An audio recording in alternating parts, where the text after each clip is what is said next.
राजा राम, मैंने कहता था जिसका जो कार्य है वही कार्य उसे करते रहना चाहिए, नहीं तो ये शूद्र भी एक दिन अपना सर उठाकर हमको ज्ञान पढ़ाएंगे। राजा राम, तुमको असंगत कहेंगे। शंभुक, तुमने धर्म की मर्यादा का उल्लंघन किया है। मैंने किसी धर्म की मर्यादा का उल्लंघन नहीं किया है।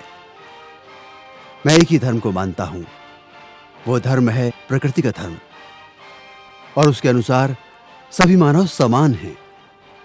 ना कोई ब्राह्मण है, ना कोई शूद्र है। देखो देखा इसकी जीवा कैसी लप लपा रही है।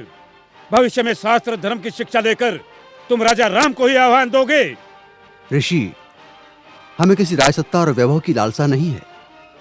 हमें तो सिर्फ एक मानव जैसा जीवन व्यतीत करना है। और फिर बस समाप्त करो तुम्हारे वचन।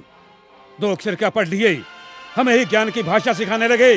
राम, ये अपराधी है और इसे दंड मिलना ही चाहिए, नहीं तो ऐसे पापियों के कारण हमारे राज्य में आपत्ति आ सकती है। आपके धर्म की पाप और पुण्य की कल्पना से मैं अच्छी तरह परिचित हूं। वो सारा पाखंड आपने अपने स्वार्थ के लिए रचा है और सारी प्रजा को मूर्ख बना रहे। अपनी वाणी को रोको शंभुक। हम अपने परम पूज्य गुरु का और अपमान नहीं सह सकते। तुमने धर्मोल्लंघन किया है, जिसके कारण हमारे राज्य में एक ब्राह्मण पुत्र की अल्पायु में मृत्यु हो गई। हम अपने राज्य के ब्राह्मणों को और व्यथित नहीं कर सकते शूद्र। किंतु ब्राह्मण पुत्र की मृत्यु का कारण मैं कैसे हो सकता हूं? हे राजन, बड़ी नम्रता से दुस्साहस कर रहा हूं। आप तनिक अपने मन दर्पण में झांक कर तो देखें, तो आपको पता चलेगा कि आज की और कल की आपकी छवियों में कितना अंतर पड़ा है। हे मर्यादा पुरुषोत्तम, राजा के अहंकार को कुछ क्षण के लिए त्याग कर तो देखो। मुझे स्वप्न में भी आशा नहीं थी कि देवताओं के मान्यवर दशरथ पुत्र राम का इतना नैतिक पतन हो जाएगा। किसी ने बस कह दिया तो आपके सोचने की शक्ति क्षीण हो गई। राजदंड की आड़ में ऋषियों का वध करने के लिए उद्युक्त हो गए। दोषी मैं नहीं राजा राम, अपितु ब्राह्मण पुत्र की मृत्यु के लिए दोषी आप हैं। अपनी विष उगलती जिह्वा को रोको शंभुक। मुझे भयभीत करने की चेष्टा न करो राम। जब जब किसी शूद्र ने परंपरागत सामाजिक दास्तां की बेड़ियां तोड़ने की चेष्टा की, तब तब धर्मांधों ने उसकी हत्या कर दी। मुझे मृत्यु का भय नहीं राम। एक शंभुक जाएगा तो दूसरा शंभुक निश्चित ही पैदा होगा। शंभुक, मैं राम, स्वाभिमान और स्वतंत्रता का लघु जीवन भी दास्ता और अपमान से भरे दीर्घायु से कई गुणा सुकर है। अब यदि एक भी शब्द तुम्हारे मुख से और निकला तो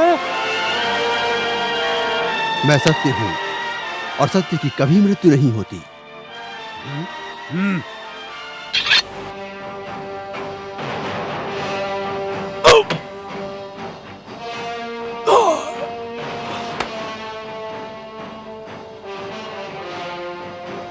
न्याय प्रिय प्रभु रामचंद्र की जय। न्याय प्रिय प्रभु रामचंद्र की जय।